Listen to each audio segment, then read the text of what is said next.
Hi friend, this is a digital soldering and hot air rework station that allows you to adjust the soldering temperature, hot air temperature, and current airflow speed, and it is the product I will be introducing to you today. The two switches I am holding allow you to turn the soldering station and the hot air station on and off independently. When I turn on the soldering station switch, the soldering station starts operating. Adjusting the potentiometer changes the desired temperature setting.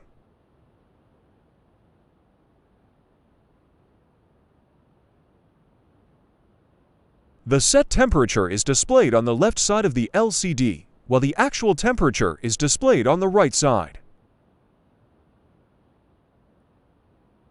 At the moment, I have not connected the circuit to a 220-volt power source, so even when the hot air station is turned on, the temperature will not increase. The right side of the LCD displays the airflow speed, which can be adjusted from 0 to 100%. The set temperature is displayed on the left, while the actual temperature is shown in the center.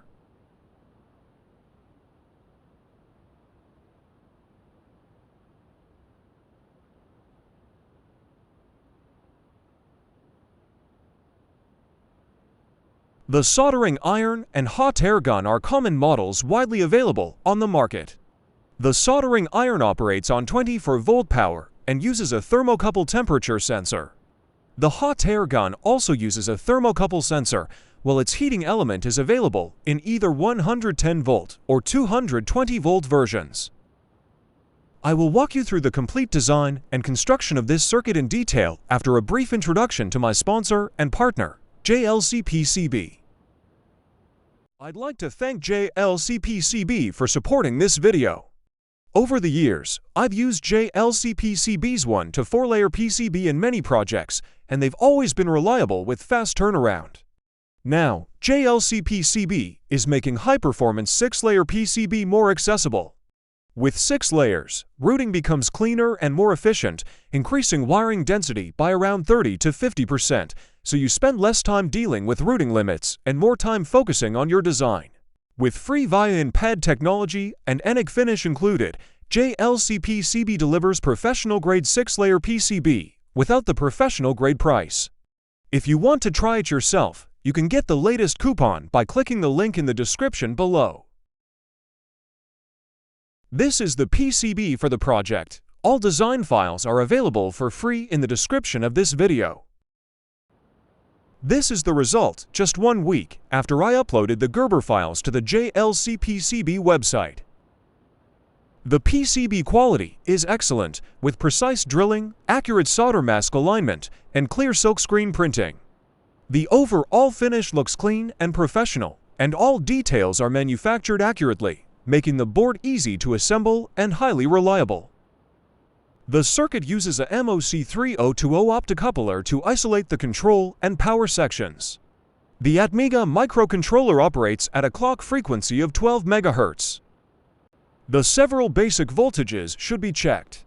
The input supply voltage should be between 18 to 24 volts. The output of the 7805 regulator, pin 8 of the LM358, and the power supply pins of the Atmega microcontroller should all measure 5 volts. Once all the required voltages have been verified, the next step is to upload the firmware to the Atmega microcontroller. I have shared the files in the video description. Be sure to configure the Atmega fuse bits exactly as shown in my instructions.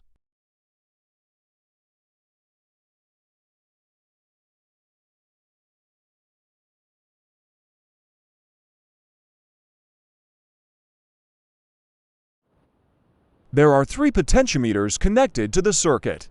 You can use potentiometers ranging from 1 kiloohm to 10 kiloohms without any issues. This is the soldering iron. When measuring the resistance between the wire pairs with a multimeter, the pair with the highest resistance is the heater, while the pair with the lowest resistance is the thermocouple. This is the heater, and this is the thermocouple. This is the hot air gun, and its heater element is rated for 220 volts. The pin connections are shown in the diagram beside it. I will now connect this hot air gun to the circuit.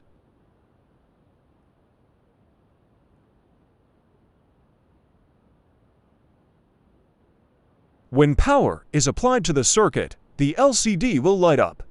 The system will require a few seconds to start up. There are two status indicators, one for the soldering station and one for the hot air station.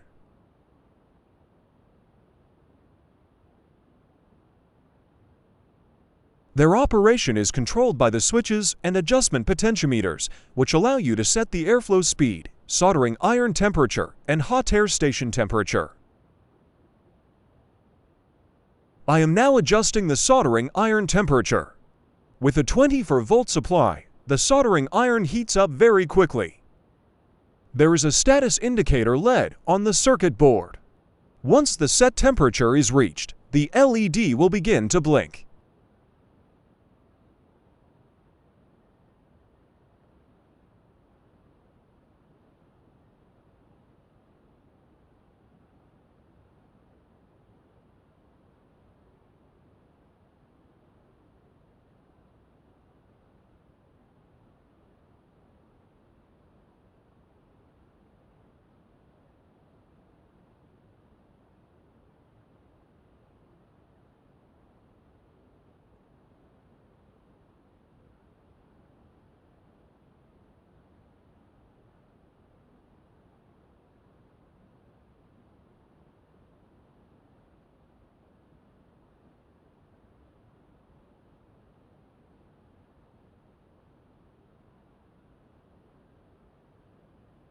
I will now turn off the soldering station and switch on the hot air station.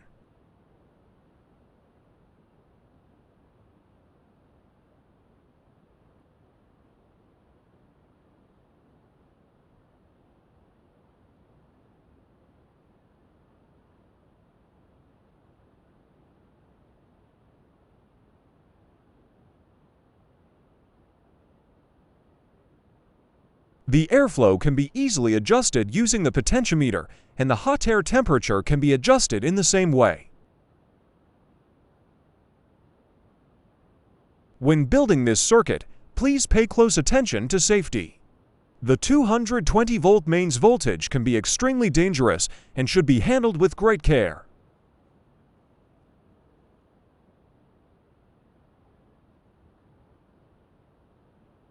Thank you so much for watching this video. I hope this project has been helpful and gives you a better understanding of how to build your own digital soldering and hot air rework station. If you enjoyed this video, please give it a thumbs up, leave a comment, and share it with your friends.